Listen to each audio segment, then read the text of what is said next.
Hey everybody, welcome back to the Optometry Money Podcast, where we're helping ODs all over the country make better and better decisions around their money, their careers, and their practices. I'm your host, Evon Mendrin, certified financial planner and owner of Optometry Wealth Advisors.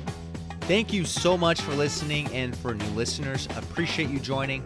On today's episode, we have yet another great guest, John Wiley of Ideal Solutions.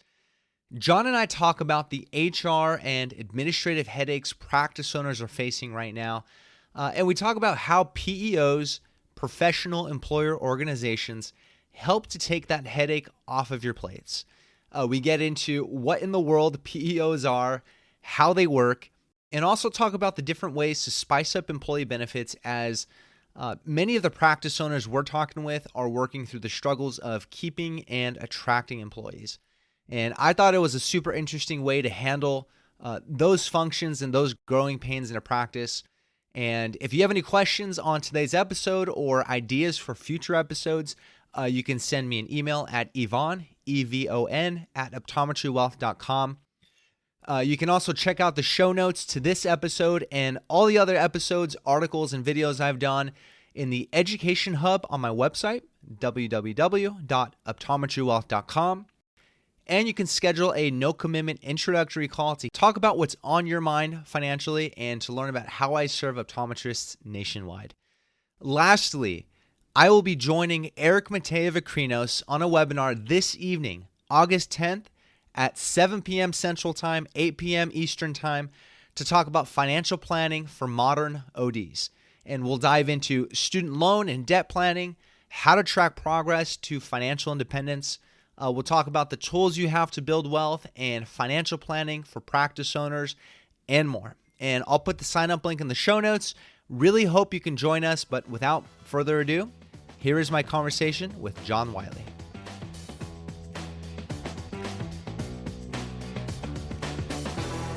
And welcome back to the Optometry Money Podcast. I am your host, Evon Mendrin. Thank you so much for listening. And today we have yet another fantastic guest. Would love to welcome to the show John Wiley of Ideal Solutions. John, thanks so much for coming on.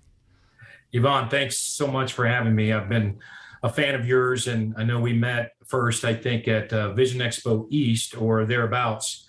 And I've been following you, and I love what you're doing for startups, cold starts, for optometry, and I'm just blessed to be able to be on your podcast. Thanks so much. Well, I appreciate that. That feeling is definitely mutual, and I think this conversation is timely. We are in a just sort of a weird economic time, and with a tight labor market. I'm hearing more and more struggles with optometry practices of retaining employees, trying to get employees for certain positions. More and more, I'm hearing more optometrist practice owners trying to automate more things because they're having struggles keeping staffing. So it's just I think it's going to be a timely conversation today about a lot of the topics we're going to talk about.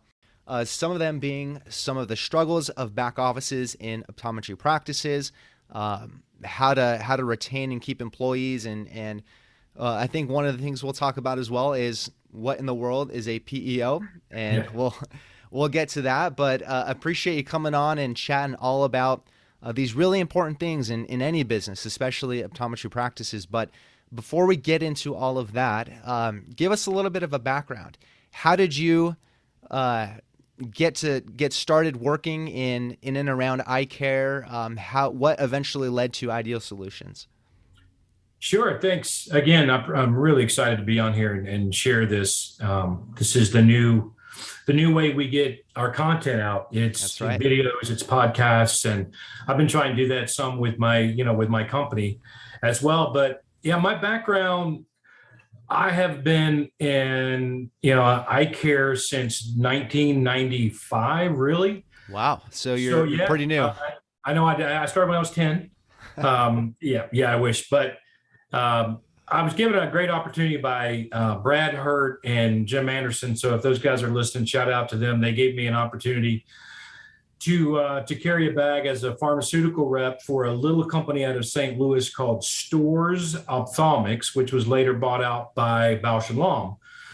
So I got my start all the way back in '95, and I did about a decade, almost a decade in pharmaceutical, and then I switched over and I started selling diagnostic equipment, devices, and then did that for quite some time, and then actually jumped into the surgical arena where I was selling cataract equipment, and again for Bausch and Lomb. So I must have done something right on the front end because they hired me back. So I was selling cataract equipment for a while. I've been in some startups, some reboots, and so my background was I just love eye care, and I came up with this idea, Evon, which I like you, knock on wood, I think it's incredibly timely. But I'd sit down and I would just have conversations over the years, hundreds of conversations with doctors, whether they be MD, OD, office managers, administrators, CEOs. And we would just talk, and I would want to understand their frustrations. And it was never about the latest surgical techniques or the latest cool dry eye treatment or the latest contact lens and pharmaceuticals. It's always, when it circled back around to what was frustrating, it was kind of running the office, right? And I didn't have a solution, so I would just nod and say, "Yeah, I feel your pain. That must be really bad." And I didn't have any solution, but it hit me just a couple of years ago, though. I have a really, really good friend of mine who's a partner of mine in this endeavor, and he has been in the PEO space. And for those that don't know, PEO, Professional Employer Organization. We'll dig into what they do more later, but PEO stands for, Professional Employer Organization. And heck, I couldn't even spell PEO before, I met my partner, Jim. And what we found out, or when I would talk to him about what PEOs do, I'd say, "Oh my goodness, that is such a great idea. You mean there's a company out there or companies out there that take care of all of this stuff that no one likes to do?" And say, "Yeah." And I didn't act on it for a long time, but then, that little aha moment, that light bulb, that probably same thing happened to you and the other entrepreneurs that come on your show.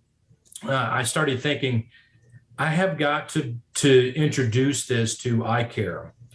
And PEOs aren't new. We'll go over it more, I'm sure, later, but they're not new, but they really have not taken off in medical practices as much as I thought they would. And I think it's just because it's never been a focus, a target, if you want to call that. But rather than really start, work for a PEO and rather build my own, I did what I think is pretty smart. And with Jim's help and guidance, I created Ideal Solutions, which is a PEO advisory firm. Some might call it a broker, PEO broker. I don't really like that word because I'm more of an advisor. So I spent about a year, Evon, just spending a lot of time after hours when I was at my previous position or on weekends. But I would vet out the PEOs, right? There are, depending on who you ask, there's some 900 different PEOs out there. So I would vet out the ones that I thought, made the most sense for eye care. And that's what I've done is I've settled on, anywhere from 10 to 12. I'm not married to any of them. If I don't like what they do, or if they're not, taking care of a client the way I want them, I'm not married to them. I can go to a different one. And that gives me the freedom to really kind of be agnostic about it. And make sure that I find the right one for the right practice. So that's my background was just learning about, what PEOs do, and then saying, I have a passion for eyes. PEOs solve problems. Why can't I figure out a way to come and introduce this into the eye care world? Interesting. And you talk about all those different conversations and hearing those challenges, and now you're having conversations with the doctors and the businesses you're serving. I mean, what are those challenges that you're hearing about? What are the issues and the challenges that these practices are facing in that back office or with the different areas that you serve? Yeah, so every practice is going to have some different challenges, but I was just on the phone just today with two other practices. One was 200 employees. Obviously, it's a great big combo MD OD practice, and the other one was 25. And they're going to have different frustrations based on their particular size, of course. But the frustrations on the back office kind of circle around what I have called and nicknamed this the core four. And what the core four is, typically, it's number one, it's human resources and all the things that go along with people related stuff. For human beings, there's going to be problems. It's also payroll and the tax filings and all that. That's never any fun. And that's the one thing, if you don't do right, you're going to have your people leave. Yeah. Benefits and all the administration and headaches that come with that. And then workers' comp, kind of a little known thing. People don't worry about it, but it's still required by law in 49 of 50 states. But those four things are the core four. It just so happened that's what PEOs do.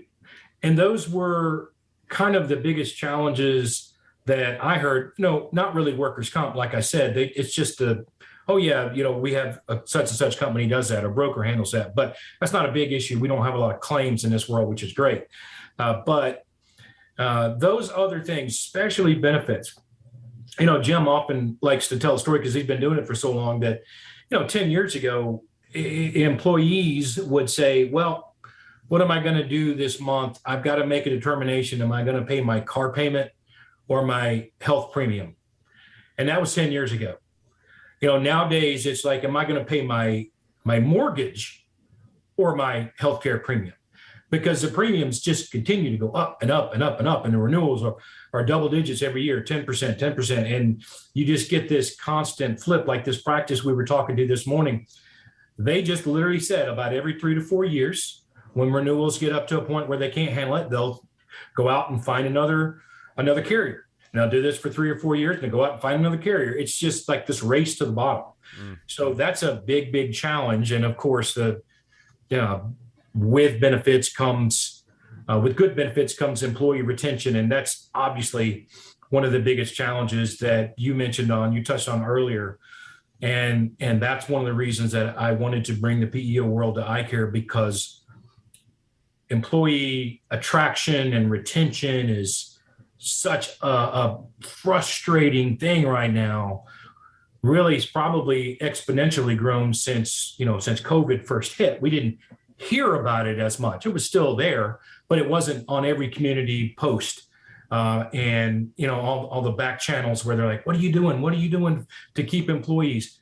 Now it's come to the forefront, and it's everyone is focused on that same thing. So those are the challenges that I hear and I see the most. Yeah. And all of this HR administrative stuff, like, it's not fun. It's just not exciting, and it's stressful because there's consequences for doing it wrong. And whenever there's people involved, things get a little bit more complicated.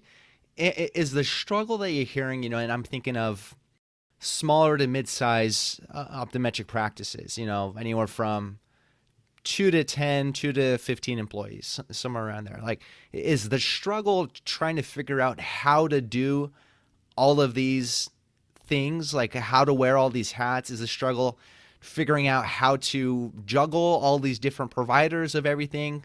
What are you seeing there? Where is that struggle actually lying at? That's a really, really good question, because everybody's going to be a little different. There's been, in my years of sales of, again, pharma equipment, yada, yada. I have obviously worked with practices from 3 people, probably, on up to the behemoth practices. But in some practices, it's the doctor themselves that are trying to handle all this. And so what are they doing? They're seeing their patients, and then the last patient ends at 5:30, maybe it's 6 because it was a complicated patient. And then they end up going back to their office or home if they can, but they go back to their office, and then they got to start doing all of this stuff that is non-revenue generating, all this headache of the human resources. Is there employee handbook updated, and how are they going to find one? Do they just call a buddy and say, hey, can you forward me yours and I'll just make some changes? What if theirs is not right? The employee handbook is really one of the most important things, because it's your first line of defense against a lawsuit. Because if your handbook has everything necessary, then you're protecting, you're hedging yourself. Yeah. And then a lot of times it's the payroll that is a headache as well. And believe it or not, Evon, I had dinner with some doctors down in Alabama recently, and it was about 8 of us sitting around a table and we're talking about everything. And one of the people said, I love doing payroll. And I thought, we all looked at them like, what? You go, yeah, I love it. Okay, well, then it's, that's not a big frustration for you. But most people, it's like, okay, they're using QuickBooks, or they're using one of the big ones, that there are. Everybody knows the names of the big payroll companies. There's no personalized one-to-one. There's a call center. If there's an issue, then they have to send an email and they might get something back in 24 hours, this type of thing. But all of these things are frustrations for them. And two, okay, say you're at that 8 to 10 person range and you think, okay, I can't do this on my own anymore. So now I've got to hire somebody or take my best employee who is helping me generate revenue because their patients love them, and maybe they can float around and go to the optical and they're helping talk about the dry eye and everything, but they're my best employee, but I need to promote them. So I put them into the office manager position. Well, now I've just, taken them from where they're really helpful. They're helpful over here, but maybe their skill set was better suited there. Or they go, I've got to go hire somebody. And now what are you doing? You're spending $40,000, $50,000 on a new person that is doing all of this. So does that make sense? These kind of frustrations. Yeah, and that's a good point, because I think every business owner needs to think about, and especially every practice owner needs to think about, okay, what is the highest and best use of their time in the business? What is the highest and best use of their time? And for most practice owners, and also what are the things that actually bring them some joy and energy in their business? But it's the mix of those two factors. And so for most practice owners, that's going to be seeing patients or some amount of leadership activity, whatever that is for their business, and that extends to their staff too. Are there revenue generating staff that now needs to do administrative stuff that's not exciting to anybody? It can be confusing and complicated because you've got federal laws, state laws to figure out, and you've got all these different vendors to work with. What is the best and highest use of your team's time? How can you get the best out of that investment? So that's a great point. And you talked about retaining employees. I would imagine having each employee do what they're best at is a part of keeping and attracting good employees. But what have you seen that's helped keep and attract employees into practices? What type of benefits? What are you seeing right now? Yeah, that is the the age-old question, and kind of the goose that laid the golden egg. If we can figure out what that is, then the practice is going to be better off. And that again kind of goes back to part and parcel of what a PEO does. So PEOs handle that core 4 that I mentioned, that HR, the benefits, the payroll, and the work comp.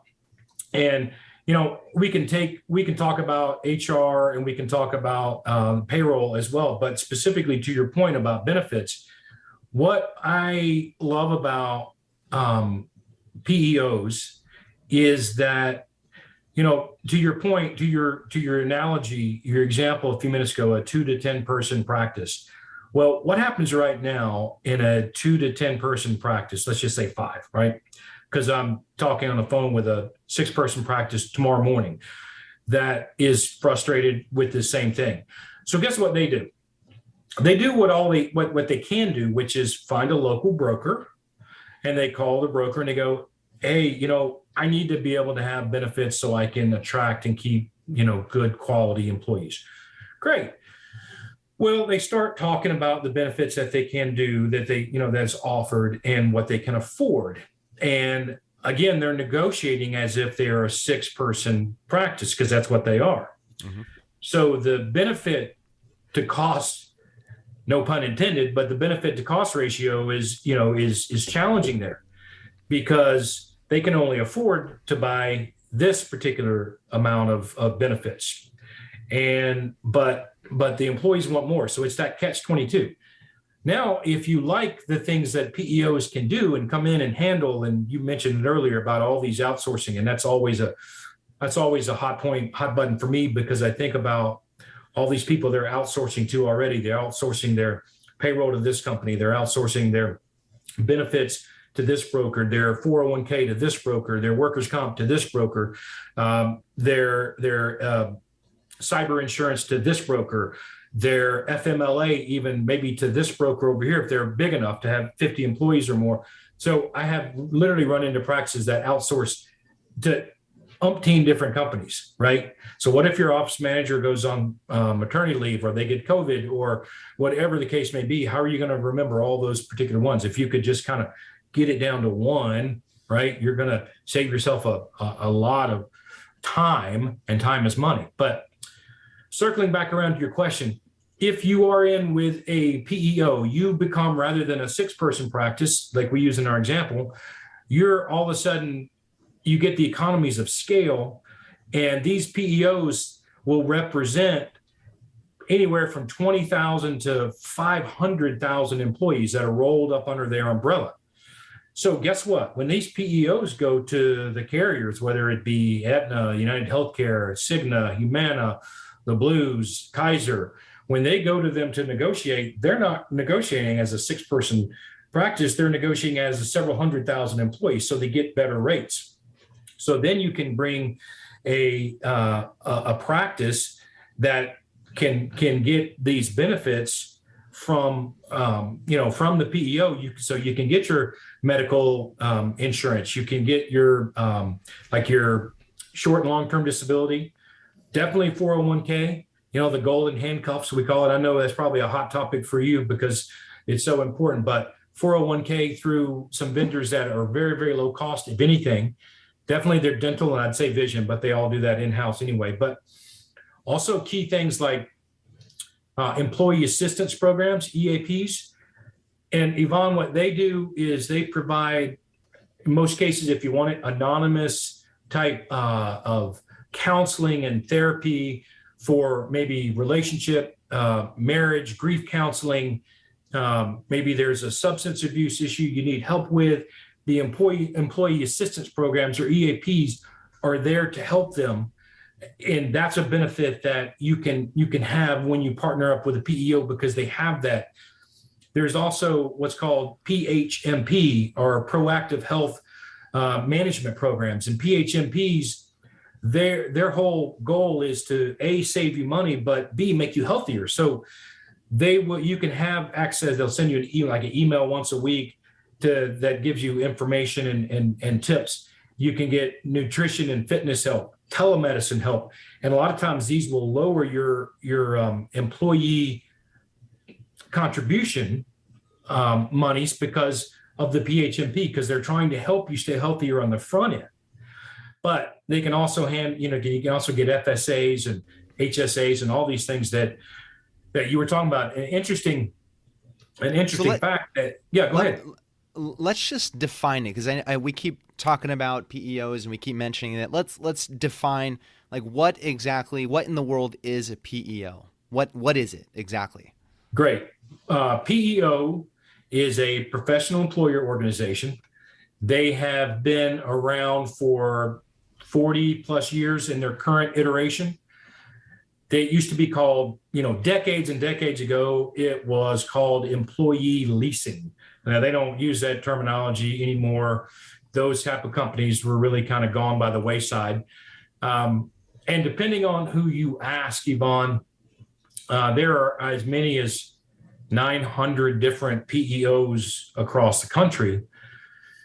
And I got that particular stat from the National PEO Organization, or NAPEO, and there's some great stats. If you want to ever Google and find out for yourself a little bit about some of the statistics on the benefit of a PEO, you can go to NAPEO. They're agnostic as well. They just talk about statistics from a PEO standpoint.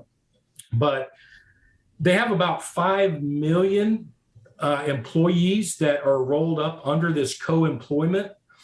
And that's what happens. So a PEO, if you like what you hear and you say, oh gosh, I'd love to have somebody come in and help me with this burden. So a PEO becomes you enter into a co or a shared employee arrangement. So the interesting thing is some people would kind of think, okay, I don't want to turn over any of my control of the employees. I don't want anyone telling me what to do. And that's a beautiful thing, because there are two employees. There's the administrative employee, which is the PEO, and the controlling employee, which is the practice or the business. They have your business, your practice, that 6-person practice we're hypothetically talking about. They maintain 100% direction and control of that practice. All the hiring, all the firing, the payroll, or the pay raises, scheduling, all that stuff. PEO never steps in and tell them, what to do with, you need to hire somebody or whatever. They're there as an asset for you. But you have 100% of the direction and control. But now with the PEO, you share in the liability, because when you're by yourself, Evon, you're in a practice, you're Dr. Evon, and you have 4 or 5 people. If there's a problem happens, guess what? Dr. Evon has the 100% of the liability. But when you enter in with an agreement with a PEO, that liability becomes shared between those two. And if there's something that happens, some kind of a suit or whatever, odds are they're going to try to sue you as well as PEO, which is never going to be a good thing for them because they have deep pockets. Interesting. Does that help?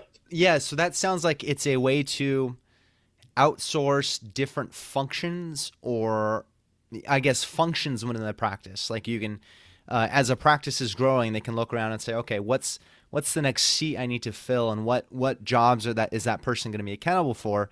Well, maybe instead of hiring and then learning how to do those things and then training someone how to do those things, you outsource that function to a PEO, and you're in that agreement with them. And so they're taking off that responsibility, and they're already experts in that exact function, right? Does that sound like Bingo. I'm summarizing it right? Bingo. That's absolutely perfect. That core 4 I mentioned, I came up with that phrase because that's the 4 things that PEOs specialize in: the human resources and the people-related stuff, all your handbooks, your I-9s, your E-Verifies, harassment, discrimination training, policies and procedures, all that stuff. So they'll handle that HR for you.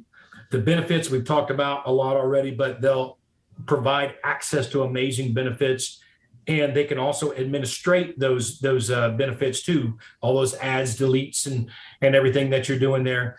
And then the payroll, they'll handle all of that, the processing, the direct deposits, the tax filings, the PTO, the garnishments, the time and attendance, interfacing with your general ledger, and then the workers' comp. So those 4 things, those core 4, to your point, great question. Those are the 4 things that PEOs do, and those are the 4 things that practices typically hate the most. It is outsourcing that rather than a bunch of different companies. It's one, you outsource it to one group, one team of experts, one group of advisors, basically, that, you're not in a call center. I don't really work with a lot of PEOs that aren't that one-to-one. You can, when you work with the PEOs that I partner with, you're going to have 1 or 2 points of contact.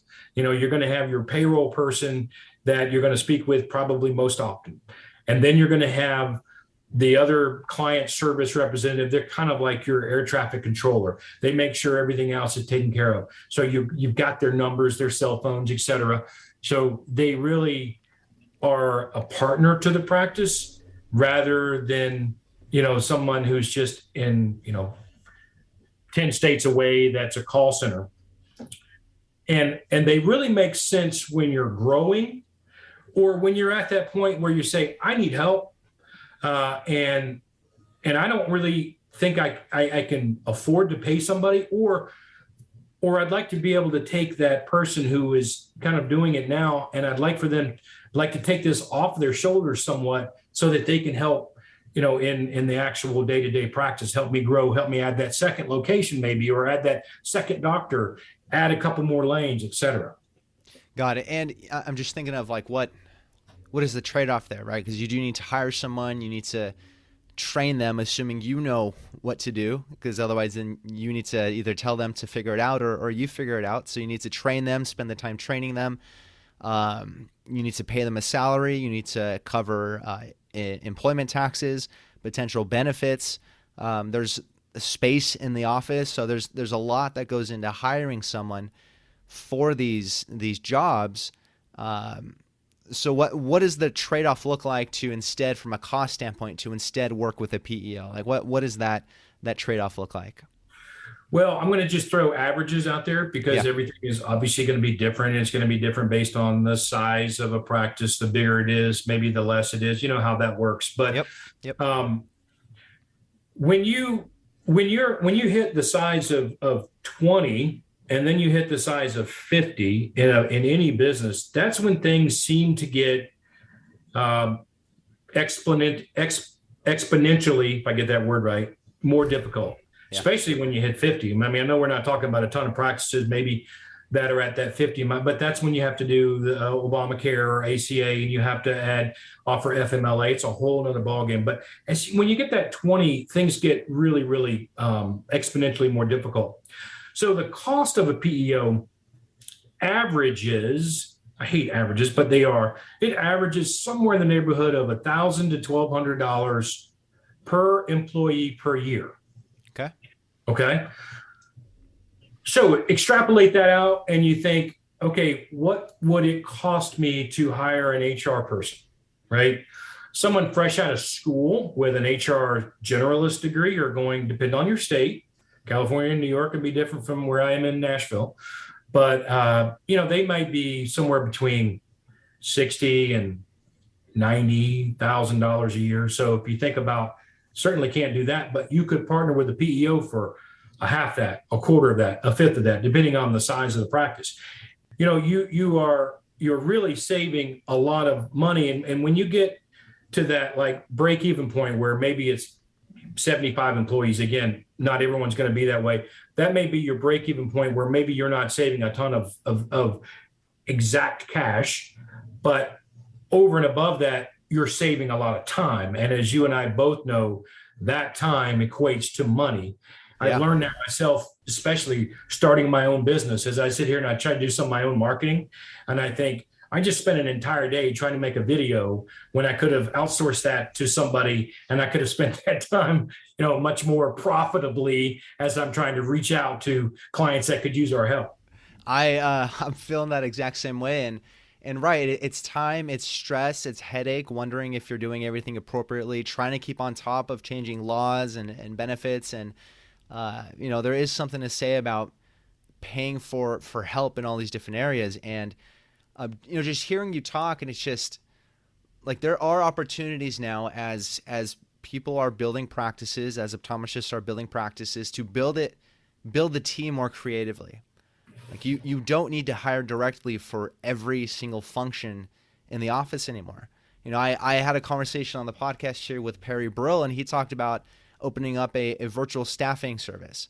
There's something like that. There's PEOs, like you mentioned, that take a lot of that burden off the plate. Like there's all these different ways to more creatively and potentially more cost effectively build the different parts and functions of the practice in a way that brings in experts to do these things, rather than just the everyday person. Even someone that has a lot of experience, you can rely on a team. and I know you're going to say something, but one other thought I had is it sounds like a buying group for HR stuff. Because you've got your PECAs, you've got your Vision Source, like you've got these buying groups for inventory and frames and the efforts to lower cost of goods sold. Where you look at any optometrist P&L, what's the second line item? Well, it's going to be staffing costs. So this seems like a buying group opportunity for HR stuff. Like, am I seeing that right? That's a great analogy. That's exactly what it is, because you're joining with this group that does this for a living. That's what they love to do. I've been on the phone with some of these HR specialists at some of these PEOs, and their passion for HR. You and I might not understand the passion for it. I don't want to know labor law. And you're in California, right? Yeah. Oh, yeah. Well, that's labor law hell, my friend. That they changed in the year 2020. And that was a COVID year, or is it 2021? One of those 2 years, they changed 20 or 21. It almost matched the year, right? The last two digits of the year. They changed that many labor laws. So the point is, who has time to run a practice, make sure that everything is done on the benefits, everything is done on the payroll. You've got you got workplace conflicts. You've got just everything in the day-to-day operation of the business. Who's going to have the time to study up and make sure they're compliant with all these labor laws? Why not let an expert who loves that and enjoys that, and that's what they do 24/7. They don't take time off. They don't take vacations. They don't have sick days. They're with you. They're like that employee that you love because they never go anywhere, right? And they're always there to work. And then you, in Ideal Solutions, you are sort of that go-between between the practice and the PEOs to, I guess you're helping figuring out, okay, what are the challenges and pain points in the practice? What do you need solved? And then you're helping vet and sort through these PEOs that fit those needs. Is that right? Absolutely. You nailed it. As a PEO advisor, I'm not beholden to any one particular. So I don't work for XYZ PEO where I come in and I just talk about what we do. I try to do a deep dive into the challenges, the frustrations, the headaches. I like to say outsource your headaches. That's kind of like my little buzzword, because you mentioned the headaches earlier and you mentioned outsource. I say outsource your headaches. Let someone else take care of it. So, it all depends. Practice A might have they might really be larger, and they might want to make sure that they have human resource lawyers at their disposal. And one of my PEOs, that's all they employ is HR attorneys, believe it or not. And then another practice might not even really want that, but they really want to make sure that I get the very, very best benefits I can, for the least amount of money. So I can customize the right relationship. I do the work so that you don't have to. So you don't spend all your time Googling and sending phone calls, because guess what? They're all going to tell you what you want to hear. But I can help, and I negotiate on the behalf of the client, the eye care practice. So, and they don't pay me anything. I'm not paid by a practice. So it's like a free consultation. They could call me at any point. And we can talk about it, but then I'll try to figure out exactly the right one, get some pricing on the back end, and then come back to the particular practice and say, here's the one that I think makes the most sense. Or if you want to look at two, we can look at two. But yeah, we just try to do all the ugly work behind the scenes so they don't have to. Yeah. And how do you, you mentioned there's so many of them. How do you look at vetting them?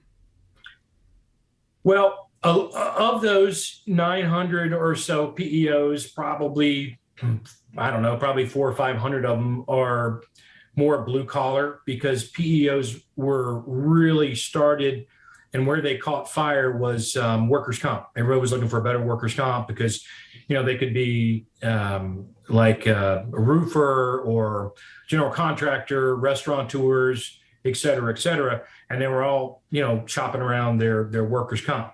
But nowadays, it's more white collar. So what I did when I vetted through is literally talk to probably somewhere between 75 and 100. And I wanted to find out, what are their offerings? Do they have, are they national? That was important because there's a lot of regional ones, and a regional one might be fine. But what if you have an office and you're opening up in the next state or what have you, or if you want to get in some other kind of buying group arrangements, et cetera. But I wanted to make sure they were licensed to practice in all 50 states. And they had what I would consider kind of a concierge type service. So that white glove type service. I wanted to make sure that, we're in the white collar medical. This is high end. I want to make sure they have high end service. So that was important. I also reached out to a lot of their customers. I got, lists of who uses them, so I could talk to their clients themselves and find out, what they think about it. And I wanted to make sure that we're the ones that we partner with are the right ones. Now, the great thing is, Dr. Evon has a practice, and for some reason you didn't like a particular PEO. Well, that's okay, because guess what? Next year we can find a better one for you. And I'm not beholden to one in particular one, so I really get some extra special care because they want me to bring a lot of these eye care practices in this vertical that we're in to that particular world. Mm. And I want to talk again about retaining and bringing in employees, because I think that's just, I think we can all say how important it is to keep the team you have, the team that you value. But I've heard practices, frankly, losing employees to fast food, at certain jobs, losing them to places like fast food and struggling to fill those positions again.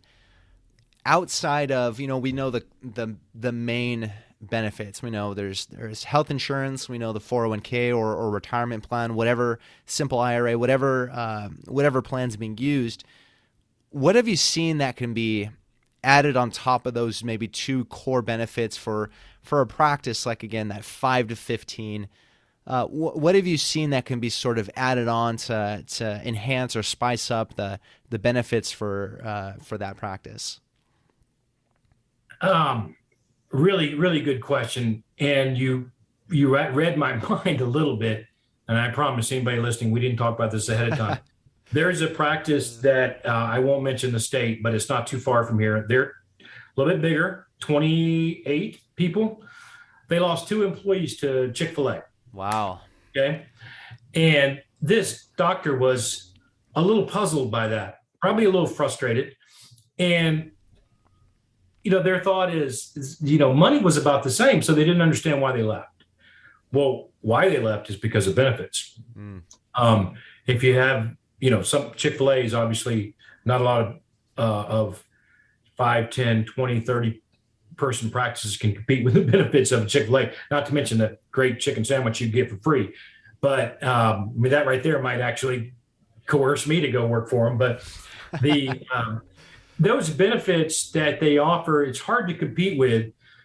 But if you're part of something that's much bigger, where you have these economies of scale, these other ancillary offerings. As a matter of fact, just a statistic, and then I'm going to talk about a couple of things to answer your question. I read that by 2026, I think it's going to be 70+% of all employees are going to be millennials. Okay, I'm not a millennial. You may be. I have 2 kids that are Gen Zs. My son is kind of like borderline millennial Gen Z.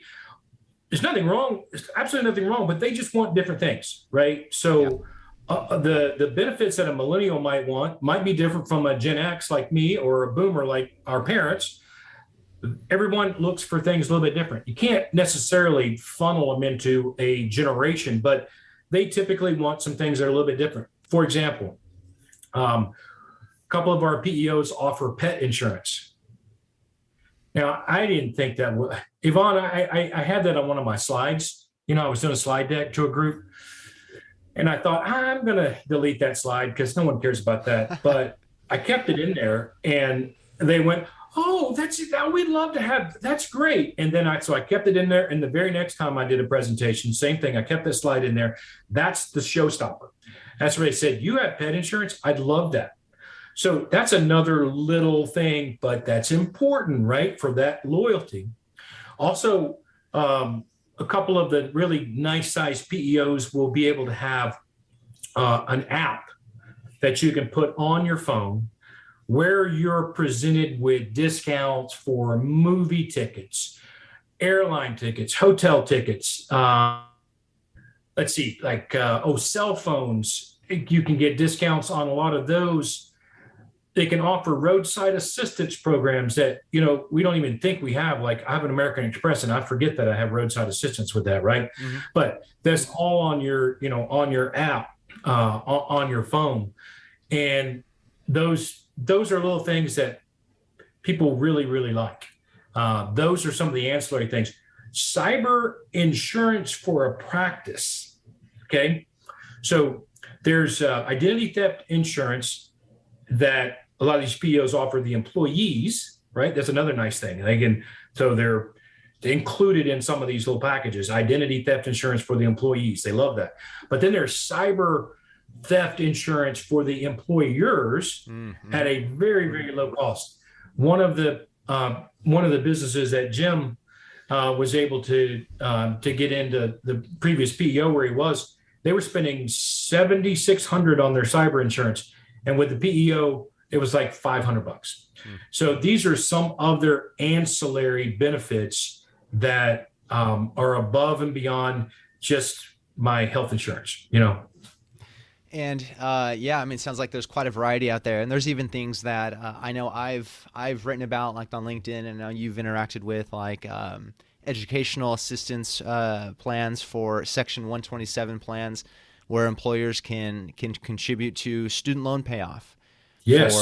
For employees. Like that's something I know every optometrist is thinking about, and maybe staff as well.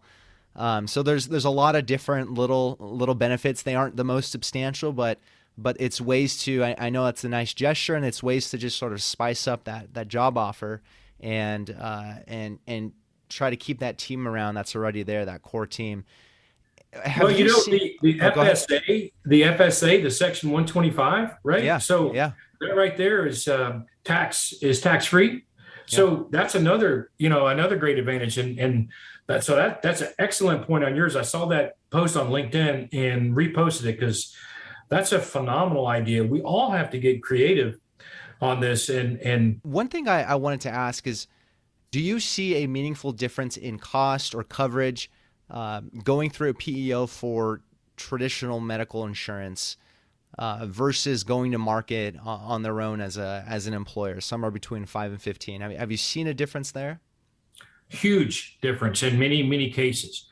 Now, everything is different, right? You got to take them as, once you've seen one practice, you've seen one practice, right? They none of them, no two are the same. For example, practice in Mississippi, they actually were on what's called an age-banded Blue Cross and Blue Shield rate, right? It's a perfect storm where just the right amount of people, just the right amount of age, just the families are just the right size, so their rate is phenomenal. Couldn't beat it with the PEO. It's the first one I ran into. It's probably going to happen here and there. But as soon as one other person has a child or they hire somebody who's a little older, all of a sudden the rates go way up. They're just in this perfect little eye of the hurricane in that particular practice. But most every other practice I've seen can have substantial savings. Obviously, the bigger you are, the more savings. Mm-hmm. Here's an example. The 16, right? This is kind of right in our wheelhouse. 16-person practice in New York. They actually are bigger, but we're just going to talk about a couple of their locations to start with. But 16 people, we were able to, with this particular PEO and the plan that I put them, that we presented to them, it was a cost savings of $25,000 over the course of the year for those 16 people. That's so I was kind of blown away by that. And why wouldn't you do that, right? Yeah. Because in that case, Evon, their savings on the benefits actually covered the cost of the PEO itself. So the PEO is going to have a cost where they do all your HR and your payroll, like we talked about. And then the benefits are they're separate, but they save so much on benefits, it more than paid for the PEO services themselves. And I thought that's kind of a no-brainer. That's what I'd like it to be in every scenario. So I can't promise you that every practice is going to save money. You're going to run into some that don't on their benefits, but the vast majority that I've seen so far, we can put them in something. And that's a nice thing about being an advisor. I can run it up to 3 or 4 different companies and PEOs, and they can come back with their plan options. And if there are not savings, then we go over here. So it all depends on what drives that particular practice. But a great question. Yeah, I think that's interesting. I think it's worth exploring. I mean, that can be a substantial cost to employees and the employer, really, and it's something that's worth looking into at the very minimum to see what that cost looks like. And have you seen? I mean, maybe even for those smaller practices that aren't willing or ready to take on a full health plan, have you seen alternatives to a traditional health plan? Something like I know there's QSARAs out there, qualified employee health savings accounts or different things like that. I mean, have you seen alternatives to health plans? It's interesting. One of the calls I had recently was with the chief benefits officer of one of the largest PEOs, and where they're taking it is, and this is a whole nother podcast we can have. Yeah. But where they're taking it is to a kind of like what they'll call a captive max funding, level funding type thing, where you're funding all of the healthcare costs at maybe 125% of what it would be. And then at the end of the year, you get back anything that they didn't spend. So you're covering to 125, and if they only spent 90, you're going to get that additional monies back. That's becoming kind of popular as well. Those high deductible health plans you talked about, where you can have a HSA to offset that. That's a phenomenal plan. So there's, as the chief benefits officer said today, he said, the other day, healthcare is not expensive. Health insurance is expensive. Yeah. And I love that quote because, and we've been trained, all of us have, all my life, your life, you're younger than I am. We've been trained that we've been beaten by the healthcare benefit stick for so long that we know, oh no, a lot of utilization and my rates are going to go up, and oh no, we've got this. There's some rethinking, some redesign about where we can take this, and I see some really positives in the future. And I'm not talking about a socialized type of thing, but they're just getting creative, because a lot of these big healthcare companies already do this, where they're taking all this money, they have a cap on it, and they're only giving some of it back to you, and some of it they're putting over here. Why can't a business do that same thing? Yeah. So there's some really creative things that are going to be coming down the pipe pretty soon. But these master health plans that these PEOs can do, they can be really beneficial, or we can go outside. It's just, if you're on your own and you're trying to go into the open market and you're a 6-person practice, can be a challenge to get the things that you want at the cost you can afford. Got it.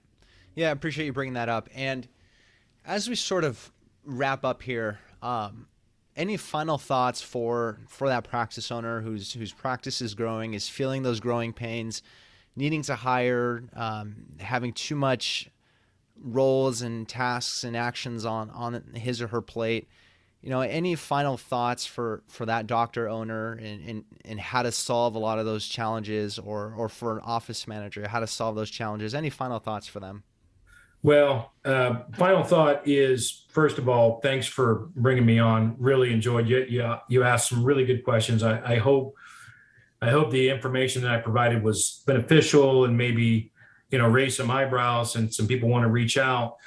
I would just say that I started this company because I fell in love with the idea of a PEO, and I was surprised it had never really been focused.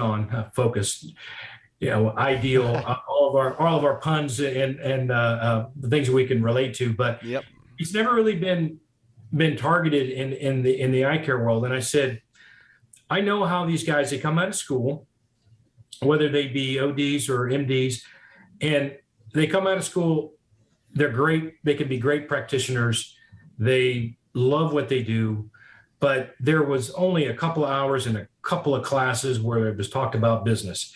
And they get out there, and a lot of times you could tell me a lot about what happens when they do a cold start, but there's so many things they don't know. Yep. Right.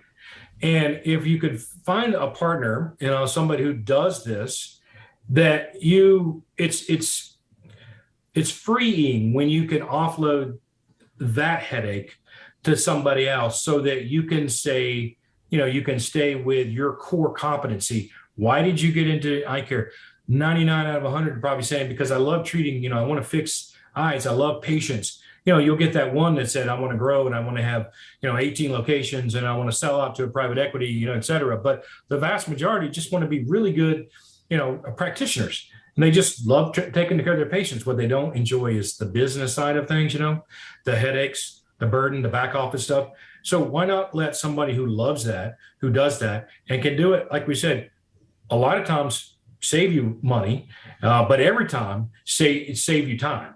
And I thought, this is exactly where we need help, because these eye doctors, God love them, they're kind of getting their knees cut out from them at every turn with reimbursement cuts for this and for that. And they're having to come out with creative new procedures or ways of marketing their practice. So if we could help them with that back office stuff so they can just focus on that, it would really help them grow their practice. And that's the whole idea of why I started Ideal Solutions.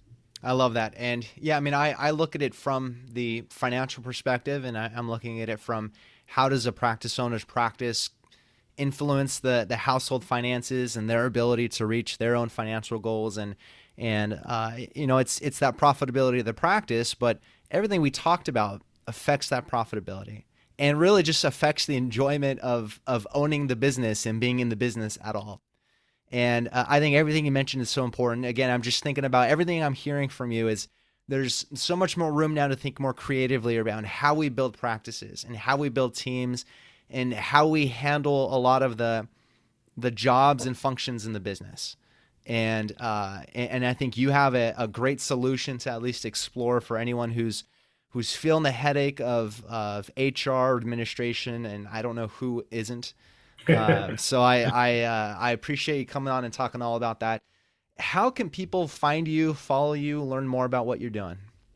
Yeah, thank you. Again, I really enjoyed, and I hope to do it again. And when I get my podcast up and running, I'm going to bring you on. Let's do it. Just let you talk, because I don't even know what I could ask you. You know so much more.